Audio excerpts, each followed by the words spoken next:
Hello everyone, my name is Mike Salka. Today I'm going to be doing my informative speech on retriever training equipment. My assistant for today is going to be my Chocolate Labrador. He's a 4-year-old Chocolate Lab. His name is Chase.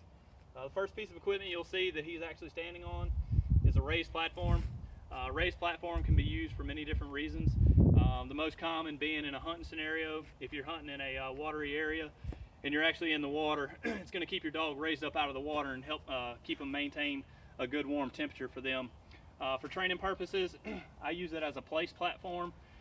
Basically what I'll do is I'll send that dog once I've introduced the place command to them, and I'll send them there.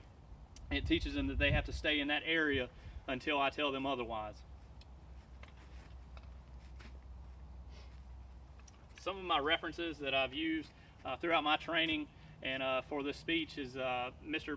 Bill Hillman from BillHillman.net, Mr. Richard Walters, he's the author of Water Dog, Mr. Evan Graham, he's the author of the Smart Work series, and GunDogSupply.com, which is where most of this equipment has come from. Outside of that raised platform, one of the very first things that anybody's going to get when they're doing any kind of retriever training or obedience training for any kind of dogs is going to be books. The more you read, the more you know. Knowledge is power. If you really want to get into and research and dive into a topic, books are probably going to be the very first thing that you want to get into and see if it's really something you want to do, or maybe if it's something you want to send off to somebody else.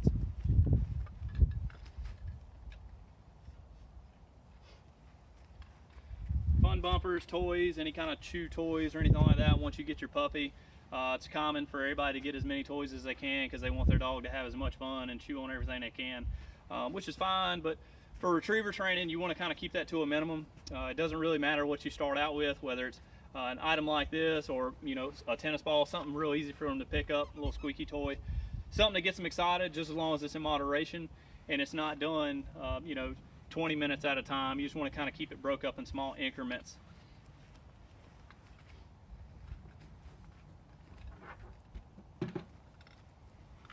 Next items are going to be like a flat buckle collar. This is pretty common for any dog. It's going to have your information on it, whether it be your name, your telephone number, your address, or if your dog's on a certain kind of medication, it'll have that on there as well. So if your dog does happen to get lost, which it does happen to the best of us, if your dog does happen to get away from you, it's got a really good high visibility collar that somebody can get a hold of, and they can get your contact information and hopefully get your dog back to you. This is a 25-foot lead. I use this lead when I'm first starting teaching dogs how to come back to me. What I'll do is I'll let the dog go out and kind of run around, just have fun. Remember, the biggest thing is let a dog be a dog. They're going to enjoy themselves, okay? So once the dog's kind of going out and playing around and stuff, you're going to have this hooked onto his flat buckle collar.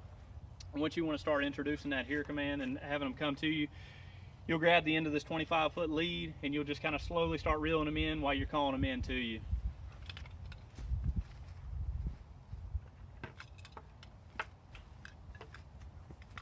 Next thing is going to be some bumpers. You've got your orange and your white bumpers. These are most commonly seen when you start retriever training. This orange is going to be a little bit harder for a dog to see. This is usually for more advanced work. This white is pretty much about what you want to start off with on any kind of dog once you're doing any kind of retriever training. It's just a lot easier for them to see. Once you start getting to where they're more into the duck hunting world, I guess you could say, and start getting a little bit of a bigger grip on items, you want to use a what's called a Dawkin retriever trainer. We use this mostly to teach a dog to properly grab and hold a hold of a duck. Now we'll use this in conjunction with what's called a Zinger Winger.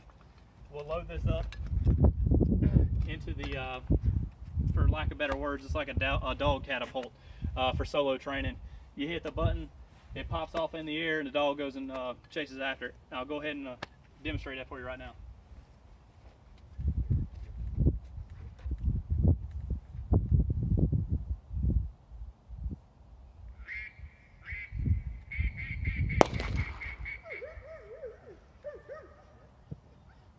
Chase.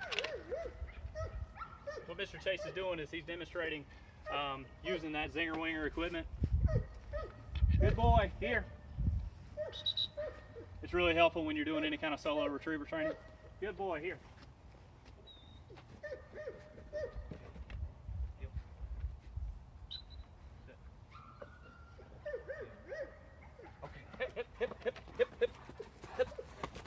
boy. All right, guys, that's going to be it for my retriever training equipment information speech. I hope you learned a little bit more about some retriever training equipment.